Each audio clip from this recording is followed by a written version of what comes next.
আসসালামু আলাইকুম প্রিয় আপু ভাইয়ারা, কেমন আছেন? আশা রাখছি যে যেখানে আছেন ভালো আছেন, সুস্থ আছেন এবং নিরাপদে আছেন। আমরাও মোটামুটি ভালো আছি বললে ভুল হবে, গরমে একদম অবস্থা খারাপ। নতুন একটা দিন, নতুন একটা ব্লগে আপনাদের সবাইকে স্বাগত জানাই। আজকে কাটাকাটির কাজ দিয়ে ব্লগটা শুরু করলাম। হয়তো দুপুরের রান্না করব, সেই জন্য প্রস্তুতি চলছে। হঠাৎ করে কেন জানো এই মোবাইলটা কিন্তু পড়ে গেছে ট্রাইপড থেকে, হয়তো ভালোভাবে লাগানো হয়নি। এই যে অন্ধকারটা দেখলেন, ওইটা কিন্তু ট্রাইপড পড়ে গিয়েছিল। ভিডিও করতে কিন্তু কিন্তু হঠাৎ করেই মোবাইলটা পড়ে গেছে। আপনারা বুঝতে পারলেন কি না জানি না, তাই তো অ্যাক্সিডেন্ট করতে কিন্তু সময় লাগে না। হঠাৎ করে মোবাইলটা পড়ে গেছে, ভাগ্যিস মোবাইলটা কিন্তু কিছু হয়নি। মোবাইলটা কিন্তু যে কোনো প্রবলেম হতে পারতো। আপুরা, এখনও পেঁয়াজ কাটতে কাটতে কার চোখ জ্বলে বলুন তো? আমার কিন্তু এখনও চোখ জ্বলে। বিয়ের এই 5 বছর হয়ে গিয়েছে, এখনও কিন্তু পেঁয়াজ কাটলেই আমার চোখ জ্বলে।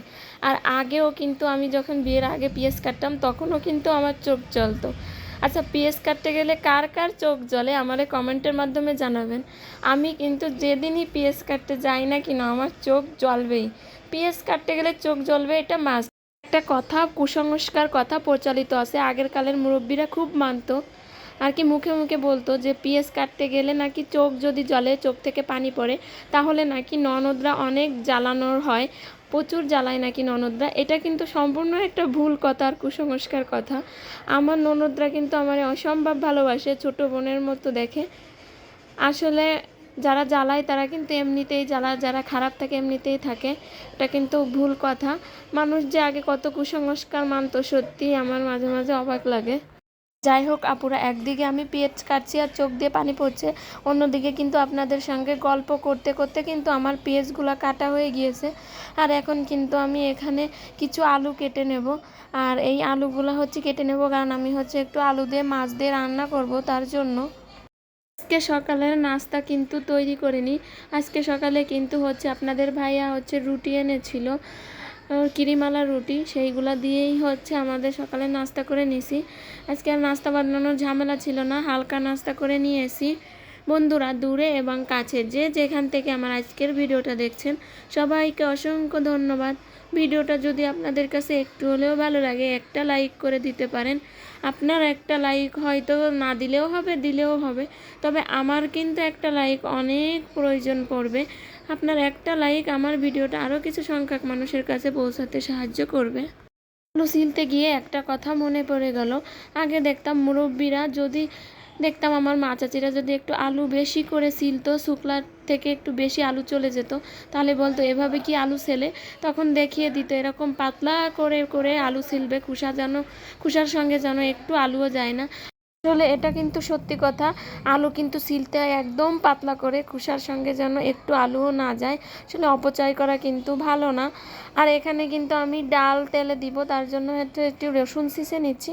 রসুন কিন্তু কুচিয়েও নেওয়া যায়, তবে কুচানো রসুন দিয়ে ডাল তেলে দিলে যতটা না মজা হয়, এভাবে রসুন ছিঁচে দিয়ে যদি ডাল তেলে দেওয়া হয় তাহলে কিন্তু অনেক মজা হয়।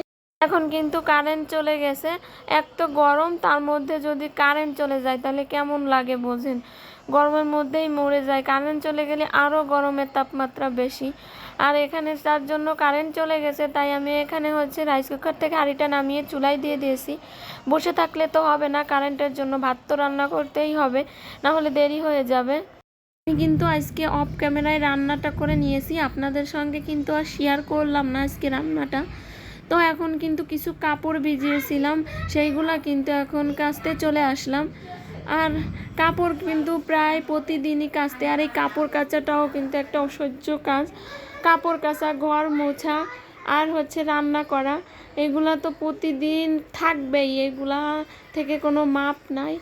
ঘর ঝাড়ু দিয়া ঘর মোছা, কাপড় কাচা, এগুলো যেমন কষ্টের কাজ তেমনি এগুলো প্রতিদিনই করতে হয়, এগুলার কোনো মাপ নাই। তো আমি কিন্তু কাপড়গুলো ধুয়ে নিয়ে এসেছি, এখন রোদ্দুরে দিয়ে দেব। আর আপনাদেরকে একটু দেখাই চলুন রোদ্দুরের কি তাপ। আপনারা বুঝতে পারছেন কি না জানি না, শুধু আমার মনে হয় পুরোপুরি কিন্তু বোঝা যাচ্ছে রোদ্দুরের দগটা কতখানি আর কতটা তাপ। আসলে এত গরম আমাদের বাড়িতে, সত্যি অনেক গরম। আর এমনিতেই আমার মনে হয় খুলনাতে একটু গরম বেশি।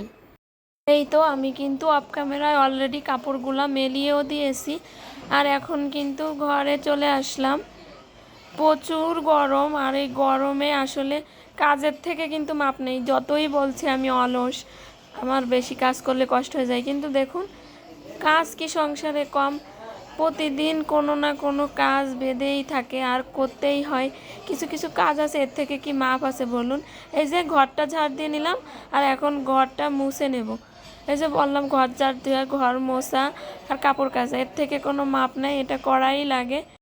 তো আমি কিন্তু এখানে ঘরটা মুছে নিচ্ছি, আর ওদিকে কিন্তু আমার বাবাটা আমার সঙ্গে কিন্তু বেশ দুষ্টুমি করছে। আমি কিন্তু ওকে বলছি আব্বু নেমো না, এখন ঘর মুছছি, ঘর শুকাক তারপরে নামো। কিন্তু ও কি আর কথা শুনবে? ওর যেটা মনে হচ্ছে ও তো সেটা করবেই।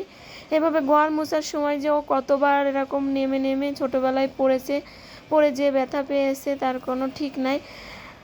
আসলে কিন্তু ঘর মোছার পরে ঘর না শুকানো পর্যন্ত কিন্তু ঘরে না হাঁটাচলা করাই ভালো। ঘর শুকানোর পরেই কিন্তু ঘরে হাঁটাচলা করতে হয়, কিন্তু আর কয়জনে মানে বলুন? এই যে আমার ছেলেকে বলছি, ও কি আর শুনবে না, বোঝে।